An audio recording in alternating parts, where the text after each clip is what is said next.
এই দুনিয়ায় আপনি যতদিন বেঁচে থাকবেন, ফজরের 2 রাকাত সুন্নত নামাজ আদায় করার পরে ফরজ নামাজের আগে এই জিকির, এই নিয়মে আপনি করুন, আল্লাহু আকবার। এই জিকির করলে আল্লাহ তাআলা আরশ আজিম পর্যন্ত কেঁপে উঠে।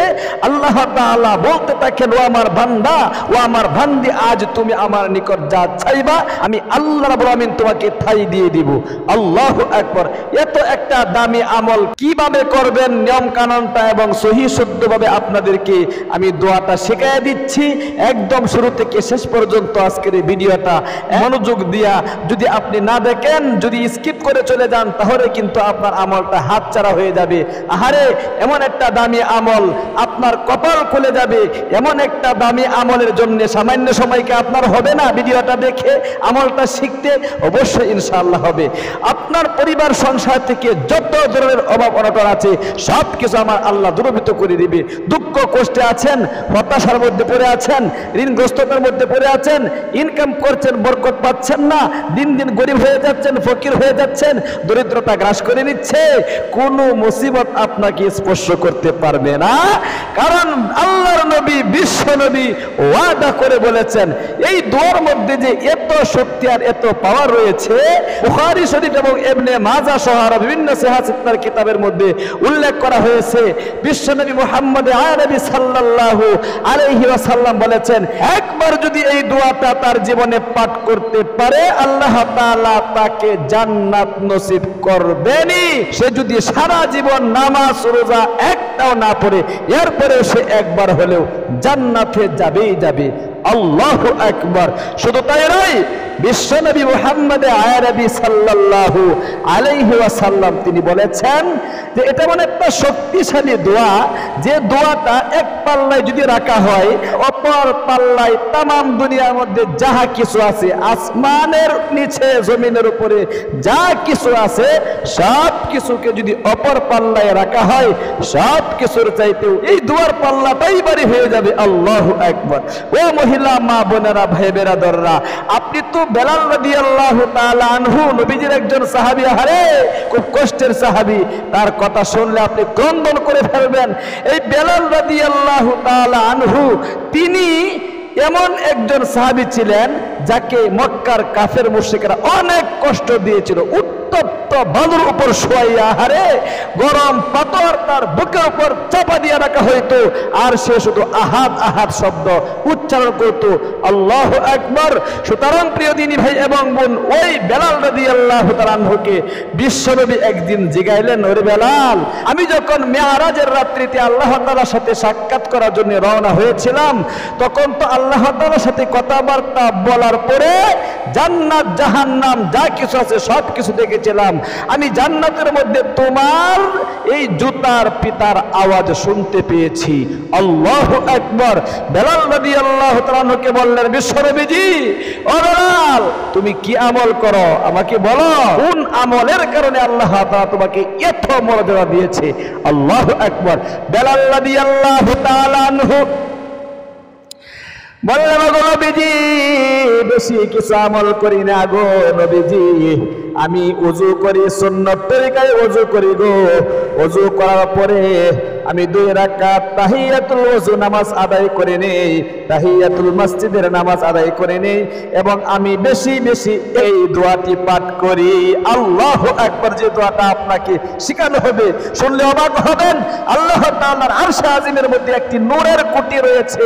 এই নূরের কুটি হেলতে থাকে, দুলতে থাকে, নড়তে থাকে, চড়তে থাকে। আল্লাহ তাআলা বলেন, কিরে নূরের কুটি, তুই এরকম ভাবে নড়াচড়া করতেছিস কেন? এরকম ভাবে হেলতেছিস কেন, দুলতেছিস কেন?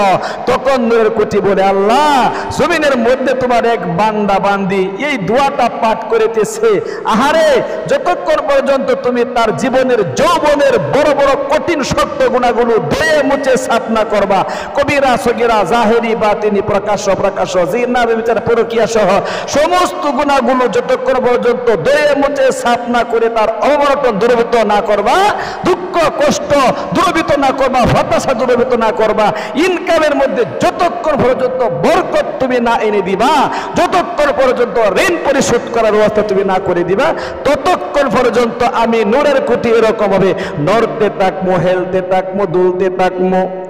আহারে আমার আল্লাহ বলেন, ওরে নূরের কোঠি, তুই আর নড়াচড়ে করিস না, তোর নড়াচড়া আমার ভালো লাগছে না, আমার রহমতের মধ্যে জোশ পয়দা হয়ে গিয়েছে, আমি আমার বান্দা বান্দিকে যা তোর উসিলায় মাফ করে দিলাম, তার পরিবার সংসার থেকে অভাবনা দূরীভূত করে দিলাম, দুঃখ কষ্ট দূরীভূত করে দিয়ে ইনকামের মধ্যে বরকত দিয়া ভরপুর করে দিলাম। আল্লাহু আকবার।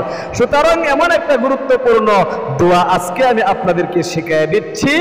একদম ফজরের 2 রাকাত সুন্নাত নামাজ আদায় করার পরে ফরজ নামাজের আগে চোখ বন্ধ করে আল্লাহ তাআলার দিকে মুতাওয়াজ্জু হয়ে আপনি এরকম ভাবে 100 বার কমপক্ষে আপনি পাঠ করবেন। 5 থেকে 10 মিনিট সময় লাগবে আমলটা করতে, ইনশাআল্লাহ আগে ভাগে উঠে আপনাকে আমলটা করতে হবে। ও মহিলা মা বোনেরা, ও ভাই বেরাদররা, ফজরের সুন্নাত নামাজটা আদায় করার পরে মনের যত বাসনা আছে চোখ বন্ধ করে মনে মনে আকাঙ্ক্ষা করবেন, মনের জ্বালা যন্ত্রণাগুলো অন্তরে জাগাবেন, মনে মনে আপনার সমস্ত অভাব কথা মনে মনে বলবেন আর মুখে উচ্চারণ করবেন বিশ্ব নবীজির শেখানো একটি দুরূদ শরীফ, আল্লাহু আকবার। 3 বার আপনি এই শক্তিশালী দুরূদ শরীফটি আগে পাঠ করবেন। আমি শিখিয়ে দিচ্ছি, শব্দে শব্দে কষ্ট করে হলেও একটু শিখেন না। সাল্লাল্লাহু আলা সাইয়্যিদিনা ওয়া মাওলানা মুহাম্মদ ওয়া আলা আলিহি ওয়া আসহাবিহি ওয়া সাল্লাম। সাল্লাল্লাহু আলা সাইয়্যিদিনা ওয়া মাওলানা মুহাম্মদ ওয়া আলা আলিহি ওয়া আসহাবিহি ওয়া সাল্লাম। সাল্লাল্লাহু আলা সাইয়্যিদিনা ওয়া মাওলানা মুহাম্মদ ওয়া আলা আলিহি ওয়া আসহাবিহি ওয়া সাল্লাম। 3 বার এই দুরূদ শরীফটা পাঠ করার পরে আহার বিশ্ব নবীর শেখানো ছোট একটি ইস্তেগফার 3 বার পাঠ করে নেবেন। জীবনের যৌবনের গুনাহগুলো মাফ হওয়ার জন্য এরকম ভাবে রাব্বি গফিরলি ওয়া তুব আলাইয়া ইন্নাকা আনতাত তাওয়াবুর রহিম। রাব্বি গফিরলি ওয়া তুব আলাইয়া ইন্নাকা আনতাত তাওয়াবুর রহিম। রব্বি গফিরলি বলেন ওয়া তুব আলাইয়া ইন্নাকা আনতাত তাওয়াবুর রহিম। 3 বার এই ইস্তেগফারটি পাঠ করে 100 বার আপনি আল্লাহু আকবার লা ইলাহা ইল্লাল্লাহর জিকির করবেন। এই লা ইলাহা ইল্লাল্লাহর জিকিরের মধ্যেই এত শক্তি রয়েছে। আল্লাহু আকবার। আপনি যত বেশি ইয়াকিন নিয়ে আমলটা করবেন, যত বেশি ইখলাস আপনার মধ্যে থাকবে, তত বেশি কাজ আপনার হবে। 100 বার এরকম জিকির করবেন, লা ইলাহা ইল্লাল্লাহ, লা ইলাহা ইল্লাল্লাহ, লা ইলাহা ইল্লাল্লাহ, লা ইলাহা ইল্লাল্লাহ, লা ইলাহা ইল্লাল্লাহ, লা ইলাহা ইল্লাল্লাহ, লা ইলাহা ইল্লাল্লাহ, লা ইলাহা ইল্লাল্লাহ, লা ইলাহা ইল্লাল্লাহ, লা ইলাহা ইল্লাল্লাহ। এরকম 100 বার 99 বার পর্যন্ত বলে পুরা কালিমাটা একবার বলবেন, লা ইলাহা ইল্লাল্লাহু মুহাম্মাদুর রাসূলুল্লাহ সাল্লাল্লাহু আলাইহি ওয়াসাল্লাম। এরপরে ফরজ নামাজের আগে আপনি সংক্ষিপ্ত মুনাজাত করে কাগতি মিনতির সাথে বলবেন মুনাজাতের মধ্যে,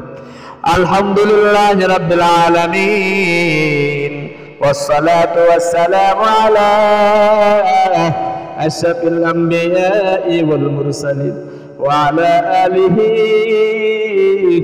ওয়া আসহাবিহি আজমাইন। আল্লাহ গো তোমার নবীজির শেখানো ছোট্ট একটি আমল, ফজরের 2 রাকাত সুন্নাত নামাজ আদায় করার পরে ফরজ নামাজের আগে আমলটা করেছি মাওলা। তোমার নবীজির সাহাবী বেলাল রাদিয়াল্লাহু তাআলা আনহু আমলটা করেছিল। আল্লাহ গো সিহাহ সিত্তার কিতাব ইবনে মাজাহ শরীফের 3549 নম্বর হাদিস শরীফে এই কথাটা উল্লেখ করা হয়েছে। তোমার নবীজি বেলাল রাদিয়াল্লাহু তাআলা আনহুর আমল কবুল মঞ্জুর করে তাকে উচ্চ মর্যাদা দান করেছিলে। আল্লাহ তুমি কি আমাদের মোনাজাত কবুল করবা না? আমাদের মর্যাদা তুমি বৃদ্ধি করবা না? আল্লাহ আমরা তো অনেক অভাব অনটনে আছি, তুমি জানো, অনেক দুঃখ কষ্টে আছি, অনেক হতাশার মধ্যে আছি, অনেক টেনশনের মধ্যে আছি গো আমার মাওলা। আমাদের পরিবার সংসার থেকে যত ধরনের অবনটন টেনশন আছে সব কিছু দূরীভূত করে দাও আল্লাহ গো। ইনকাম করছি, ইনকামের বরকত পাচ্ছি না আল্লাহ, দিন দিন গরিব হয়ে যাচ্ছি, ফকির হয়ে যাচ্ছি, দরিদ্রতা গ্রাস করে নিচ্ছে মাওলা। তুমি ছাড়া তো আল্লাহ, তুমি ছাড়া তো আমার আর কেউ নাই, আমি কার কাছে যাব? কন্যা সন্তানের বিয়ে হচ্ছে না, ছেলে মেয়ে অবাধ্য হয়ে গিয়েছে, কথা শোনে না আল্লাহ গো। স্বামী স্ত্রী মিল নেই, মোহাব্বত নেই, ভালোবাসা নেই, ঋণগ্রস্ততার মধ্যে আছি আল্লাহ, হয়রানিতে আছি আল্লাহ। আমার যত সমস্যা রয়েছে প্রত্যেকটা সমস্যার সমাধান করে দাও আল্লাহ, মনের আশা পূরণ করে দাও। একটা একটা করে আপনি বলবেন আল্লাহ তাআলার কাছে, যত বেশি বলবেন আল্লাহ তাআলা তত বেশি খুশি। কিন্তু ফজরের 2 রাকাত সুন্নাত নামাজ আদায় করার পরে আল্লাহ তাআলার কাছে বললে আল্লাহ তাআলা সাথে সাথে দোয়া কবুল মঞ্জুর করে নেয়।